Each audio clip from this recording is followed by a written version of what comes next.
নমস্কার বন্ধুরা, আবার একটা নতুন ভিডিওতে আপনাদের স্বাগত।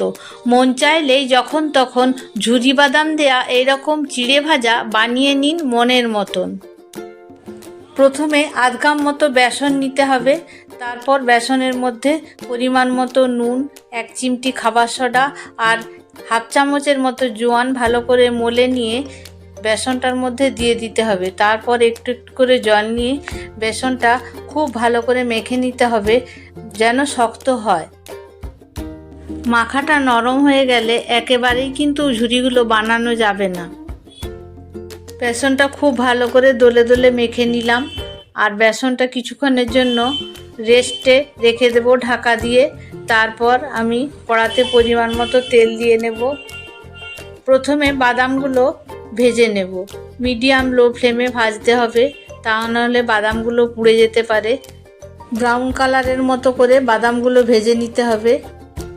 তারপর বেসনের গলাটা দিয়ে গ্রেটারের মাধ্যমে এইভাবে আমি ঝুরিগুলো ভেজে নেব। খুব সুন্দর ঝুরিগুলো ভাজা হয়ে গেছে। এরকমভাবে ঝুরি ভেজে কন্টেনারে ভরে রেখে দিলে অনেক দিন পর্যন্ত খাওয়া যায়। চায়ের সঙ্গে খেতে অসাধারণ লাগে। এরকম ঝুরি ভাজা পাপড়ি চাটের সঙ্গে, দই বড়ার সঙ্গে এবং চানাচুর বানিয়েও খাওয়া যায়। গ্রেটারটা একটু বড় হলে বা ছানটা হলে ঝুরি ভাজাগুলো আর একটু তাড়াতাড়ি ভাজা যেত, তবে অসুবিধা কিছু নেই। এভাবে আমি বানিয়ে ফেললাম ঝুরি ভাজা।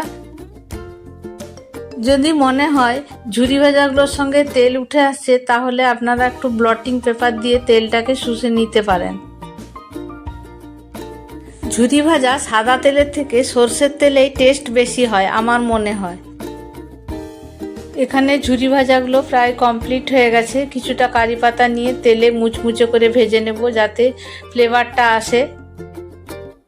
চিড়ের সঙ্গে কারি পাতাগুলো তুলে নিলাম। এরপর চিড়ে আর কারি পাতা, ঝুরি ভাজা এবং বাদাম ভাজাগুলো একে একে মিশিয়ে নেব। এগুলো অনেকগুলো করে তৈরি করে কন্টেনারে ভরে রেখে দিলে অনেক দিন পর্যন্ত খাওয়া যায়। তারপর এগুলোর মধ্যে পরিমাণ মতো বিট নুন আর একটু গোলমরিচ মিশিয়ে নিতে হবে। আর সন্ধ্যার সময় চায়ের সঙ্গে একটু পেঁয়াজ কুচি আর একটু লেবুর রস মাখিয়ে, আহা দারুণ স্বাদ। আপনাদের ভিডিওটা কেমন লাগলো কমেন্টে জানাবেন, লাইক কমেন্ট শেয়ার করবেন। আপনারাও বাড়িতে ট্রাই করবেন। দেখা হচ্ছে পরের ভিডিওতে।